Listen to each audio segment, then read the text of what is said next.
হরিনাম শেষে যখন ঘরে যাবে, যাওয়ার আগে মাধবাচার্যের নাম হচ্ছে মাধবাচার্য, তাকে মাধব বলে, মাধবের গৃহে গিয়ে সেবা নিতেন। প্রতিদিন সেবা নিয়ে হরিনামে করে আবার ঘরে ফিরে যেতেন। এমনভাবে চলে যায় মাধবাচার্যের মাধবের স্ত্রী সত্যদেবী,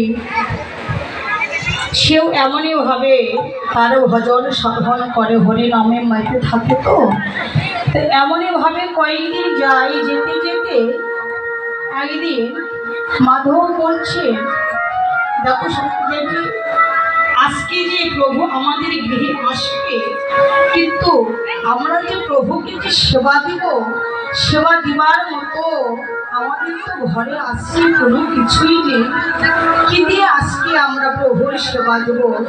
তাই বলছি কি, তুমি ঘরে থাকো, প্রভু তো হরিনাম শেষ করে আবার আমাদের ঘরে আসবে, এর ফাঁকে আমি একটু মাদগিরি করে আনি, একটু যেটুকু পাবো সেটুকু এনে প্রভুর সেবা দেব।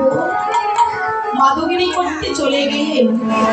দেখুন বাবা, মাদগিরি করতে চলে গেলেন বটে, কিন্তু ভগবান ভক্তকে পরীক্ষা করছেন যে মাধব, তুমি আজকে গিয়েছো মাদগিরি করতে আমাকে সেবা দেবে বলে, কিন্তু আজকে তুমি কোনো কিছুই পাবে না সেবা দেওয়ার। সত্যি মাধব নগরে নগরে গেল, কিন্তু কারো কাছে এক মুষ্ঠ ভিক্ষা পেল না। সারাদিন ঘুরে ঘুরে যখন মাধব এক মুষ্ঠ ভিক্ষাও পেল না, ঘরে এসে তার স্ত্রীকে বলছে, স্ত্রী দেখো, আজকে আমি সারা নগর ঘুরলাম, কিন্তু কোথাও এক মুষ্ঠ আমি ভিক্ষা পেলাম না। আজকে কি দিয়ে প্রভুকে সেবা দেব বলো? প্রভু তো প্রতিদিন আসে, সেবা করে হরিনাম করে চলে যায়, কিন্তু আজকে আমরা কি দিয়ে সেবা দেব? আর বললে, স্বামী গো, তুমি এমন অধৈর্য হইও না, তুমি এমন করে চিন্তা করো না। আমাদের ঘরের চালে যে একটি কচি লাউ হয়েছে, ওই লাউটি আজকে পেরে প্রভুকে আমি সেবা দিব। প্রভু তো লাউ বড় ভালোবাসে, ওই লাউটি পেরে আজকে প্রভুকে তাহলে সেবা দিব। তুমি কোনো চিন্তা করো না, তুমি বসে থাকো। যখন এই কথা বললে, এবার ওই চাল হইতে কচি লাউটি পেরে রান্নাঘরে গিয়ে, লাউটি তো কাটতে হবে, না কাটলে তো কখনো রন্ধন করা যাবে না, লাউটিকে কাটবে বলে রেখেছে। এবার মাধব বলছেন, তাহলে আমি যমুনায় গিয়ে স্নান করে আসি। ঠিক আছে, তুমি যমুনায় গিয়ে স্নান করে আসো, আর এদিকে আমি রান্নাটুকু করে দিই। যেই যমুনায় গিয়েছি চান করবার জন্য মাধব, এদিকে মাধবের সন্তান ঘুমিয়েছিল। মাধবের সন্তান ছিল ঘুমিয়ে, অমনি ঘুম থেকে জেগে উঠেছে। দেখবেন বাবা, সন্তান যখনই ঘুম থেকে জেগে ওঠে, উঠে আগে কাকে ডাকে? মা মা বলে ডাকে, মা মা বলে ডাকে আর কাঁদে। ঘুম থেকে জেগে উঠে মা মা বলে ডেকে মা রন্ধনে শালায়, সেখানে গিয়ে এবার মার কোলে যেই না বসেছে, মা আবার কি করছেন? স্তন পান করাচ্ছে। দেখবেন ঘুম থেকে ওঠার পর যখনই মা স্তন পান করায়, ওই সন্তান কিন্তু মায়ের কোলে আবার ঘুমিয়ে পড়ে। যেই না স্তন পান করাচ্ছে, অমনি আবার যেন মায়ের কোলে ঘুমিয়ে পড়েছে। এদিকে ভগবান কেমন ভাবে ভক্তকে পরীক্ষা করছে। বলছে, তুমি আমাকে সেবার দিবার জন্য লাউ এনেছো, ধারালো একটু অস্ত্র এনেছি কাটবার জন্য। তাহলে দেখি তুমি আমাকে কতটুকু ভালোবাসো, আমাকে কেমনভাবে তুমি ডাকার মতো ডাকো। স্তম যেদিকে পান করাচ্ছে, মাথা থেকে যেদিকে আছে, ভগবান ভক্তকে পরীক্ষা করছেন। সন্তানের যেদিকে মাথা আছে ওই দিকেই লাউটি রেখেছে। এমন সময় প্রভু আমার সুললিত কণ্ঠে হরিনাম করছে। যখন প্রভু আমার সুললিত কণ্ঠে হরিনাম করছেন মধুর, ওই হরিনামের ধ্বনি অমনি সতীদেব কর্ণে এসে প্রবেশ করেছে। যখনই তার কর্ণে এসে প্রবেশ করেছে, অমনি হরিনামে যেন বিভোর হয়ে আছে। হরিনামে মাতোহারা হয়ে ওদিকে আর কোনো লক্ষ্য নেই যে আমি লাউ কোন দিকে রেখেছি, আমার সন্তান আছে কোথায়, সেদিকে আর কোনো যেন লক্ষ্য নেই। হরিনামে বিভোর হয়ে ওই ধারালো অস্ত্র দিয়ে লাউ না কেটে নিজের সন্তানের যেন মাথাটুকু সঙ্গে সঙ্গে আলাদা করলেন। সন্তানের মাথাটুকু আলাদা করলেন, একদিকে মাথা একদিকে ধর। মাধবাচার্যের সমস্ত বাড়ি রক্তে রক্তপাত হয়ে গেল, কিন্তু তবু তার সেদিকে কোনো লক্ষ্য নেই। শুধুমাত্র তার হরিনামের প্রতি যেন লক্ষ্য আছে। অমনে ওই হরিনামে বিভোর হয়ে ওই লাউ ভেবে মাথাটি খণ্ড খণ্ড করে কাটছে, খণ্ড খণ্ড করে কেটে রেখে দিয়েছে। এবার যখন খণ্ড খণ্ড করে রেখে দিয়েছেন, আর এক পাশে আছে দেহটি করে মাধব স্নান করে এসে ডাকছে, কি গো তুমি কোথায়? কোনো সাড়া দিচ্ছে না। রন্ধনে শালায় গিয়ে দেখছি যে আজকে আমার বাড়িতে এত রক্ত কেন, এত রক্তের ধারা কেন বয়ে যাচ্ছে, কোথায় কি হয়েছে? সোজা রন্ধনে শালায় গিয়ে দেখতে পেল একদিকে নিজের সন্তানের দেহ পড়ে আছে, আর মস্তকটি যেন খণ্ড খণ্ড করে কেটেছি, কেটে রেখে দিয়েছে। দেখতে পেয়ে বলছে, দেবী ডাকছে কিন্তু শুনতে পাচ্ছে না। যেই না অঙ্গে হাত দিয়েছে, অঙ্গে হাত দেওয়ার সঙ্গে সঙ্গে চমকে উঠেছে। উঠে বলছে, তুমি এ কি করেছো? কি করেছি মানে? দেখো, তুমি আজ নিজের সন্তানকে দুখণ্ড করেছো। কি আমি নিজের সন্তানকে দুখণ্ড করেছি? দেখতে পেল নিজের সন্তানের মাথাটি যেন কচি কচি করে কেটে খণ্ড খণ্ড করে কেটে রেখে দিয়েছে। দুটি নয়ন জলে বক্ষ প্লাবিত করে কাঁদছে। এমন সময় মহাপ্রভু হরিনাম করতে করতে এলো মাধবের বাড়িতে।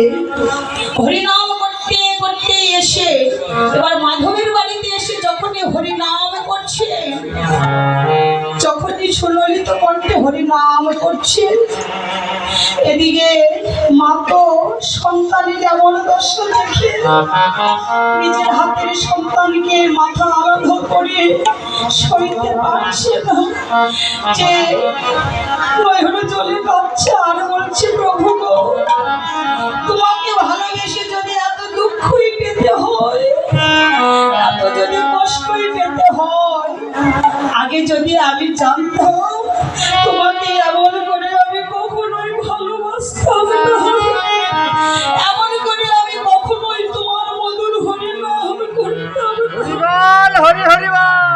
আমি তো আগে বুঝতে পারিনি যে তোমাকে ভালোবেসে এত দুঃখ, এত কষ্ট, এত জ্বালা যন্ত্রণা পেতে হয়। বলছে নারায়ণের জন্য কাঁদছে।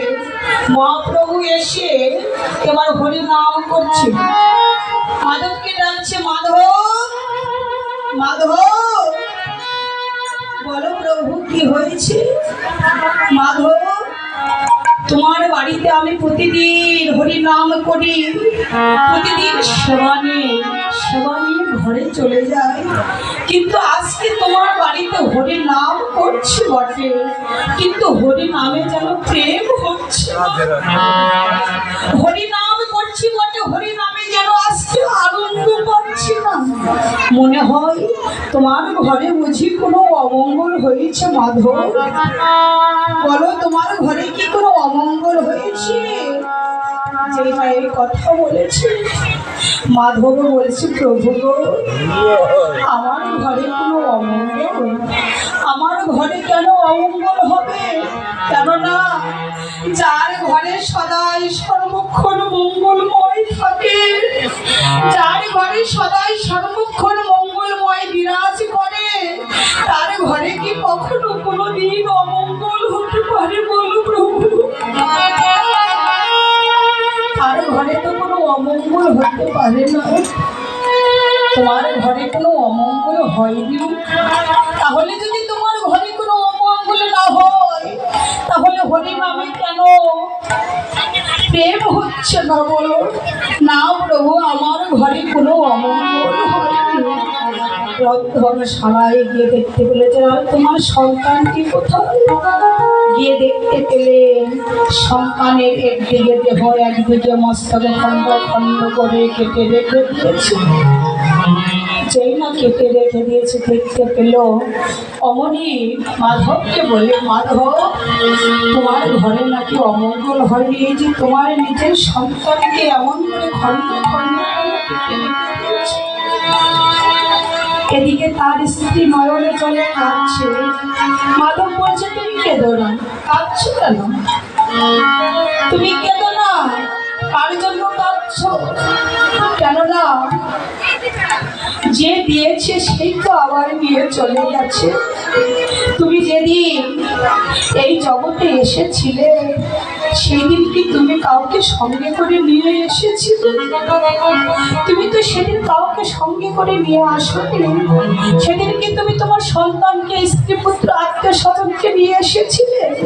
নিয়ে আসোনি। তাহলে যে দিয়েছে, যার ধন যে দিয়েছে, আবার সেই নিয়ে চলে গেছে। কেঁদো না, অমর করে কেঁদো না। এই বলে যখন মহাপ্রভু দেখতে পেল নিজের সন্তানের এমন দেহ, দেখতে পেয়ে অমনি বলছে, দেখো, তোমার বলে সংসারে কোনো অমঙ্গল হবে না। এই যে তোমার সন্তানের দেহ এমন করে পড়ে আছে, কিন্তু তুমি তো একবারের জন্য কাঁদছো না। তোমাদের সন্তানের দেহ যে এমন ভাবে পড়ে আছে, কিন্তু মাধবে তুমি তো কাঁদছো না। মাধব বলছি, প্রভু, আমি কাঁদবো কেন? কাঁদবো বলো, কিসের জন্য কাঁদবো? কার জন্য কাঁদবো? তবে প্রভু, আমি কাঁদবো কোন দিন জানো?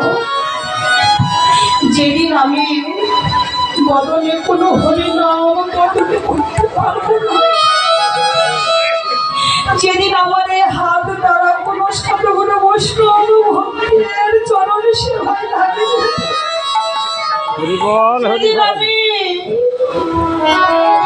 দুটি নয়ন জলে বক্ষ প্লাবিত করে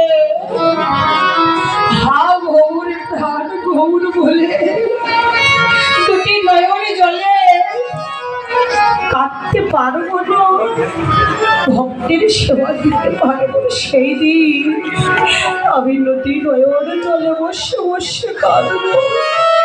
সেই দিন আমি এমন করে কাঁদবো, প্রভু, আমি কেন কাঁদবো? যে দিয়েছিল সেই তো দিয়ে গেছে, আর যে যায়, যে একবার যায়, সে তো আর কখনো কোনো দিন ফিরে আসে না। তাহলে আমি কেন কাঁদবো? আমি কাঁদবো না, কিন্তু মা আর যেন ধরে রাখতে পারছে না নয়নের জল। মা কি করলে সঙ্গে সঙ্গে দুটি নয়ন জলে কেঁদে কেঁদে ছুটে এসে মহাপ্রভুর চরণে আছাড় খেয়ে যেন পড়ে গেল।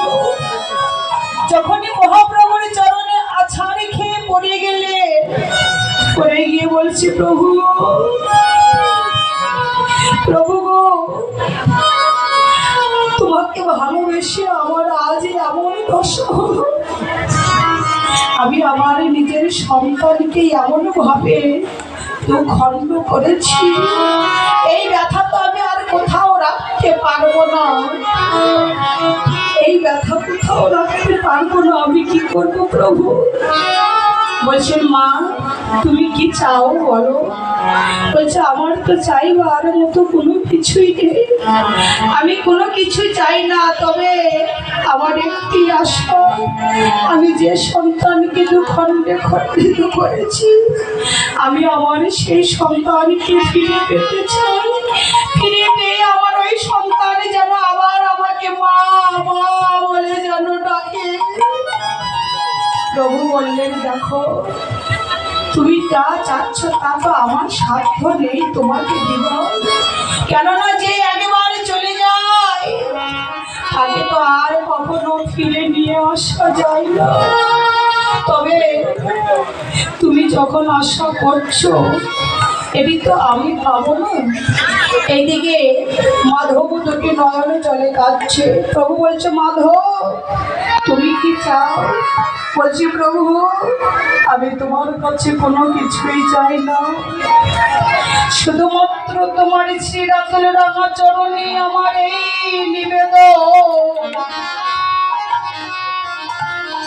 আমায় তুমি যে কুলে জনম দাও না কেন,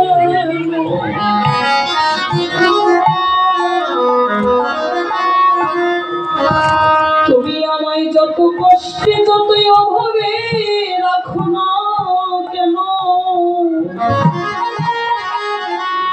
তাতেই আমার কোনো দুঃখ নেই, কোনো কষ্ট নেই প্রভু গো।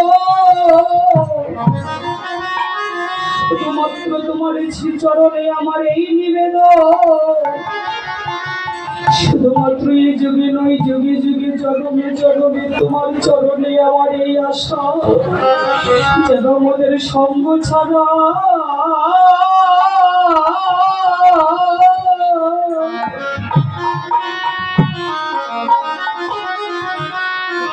যেন আমায় সঙ্গ ছাড়া করো।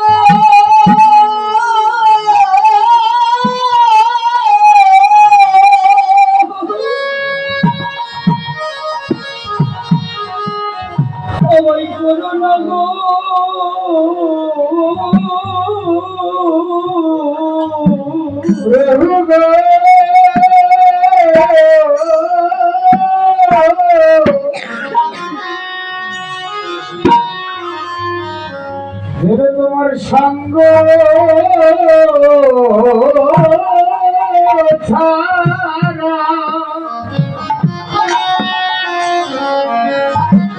কোনদিন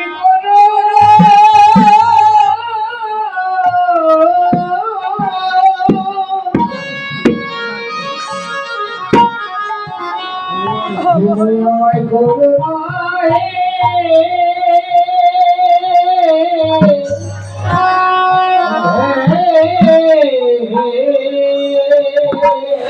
তুমি আমায় যে কুলে জানো,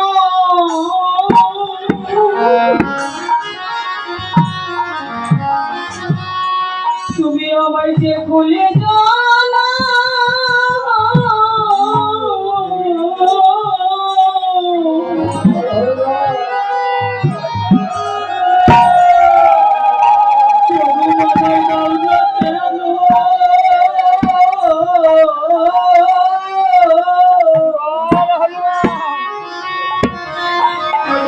তোমার সঙ্গ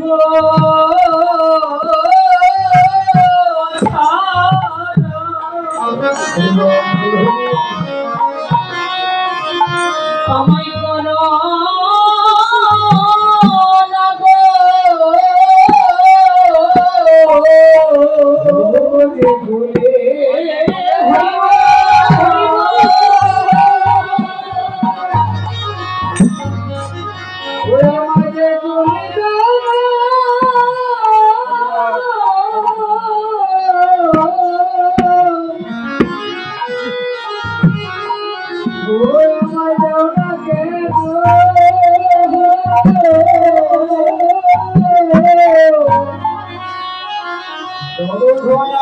সঙ্গ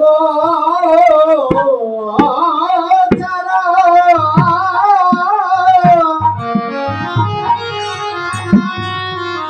অজান করো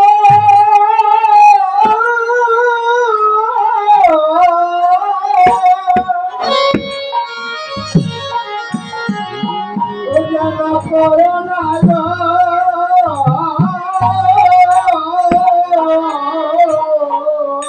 বলো বলো তোমার সঙ্গ বিনা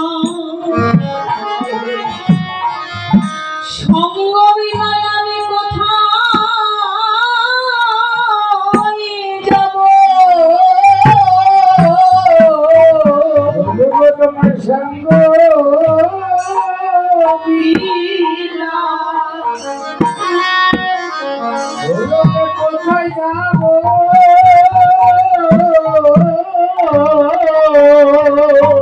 তোমার আমি সঙ্গ বিনা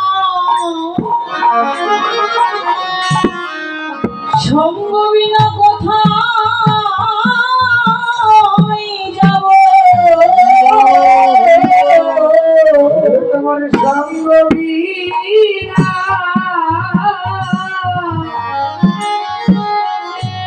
বলো কোথায় যাব ওরে আমি কত জনমে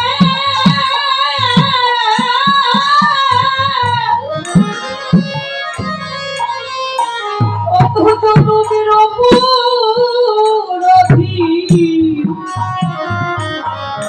তোমার সঙ্গ বিনা আমি কোথায় যাব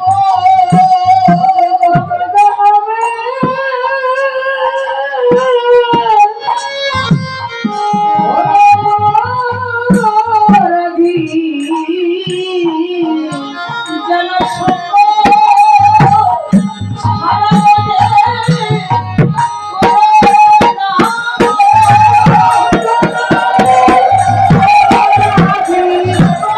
ছাড়া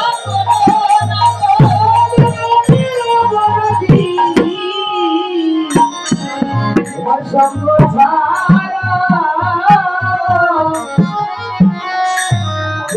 করে মায়ে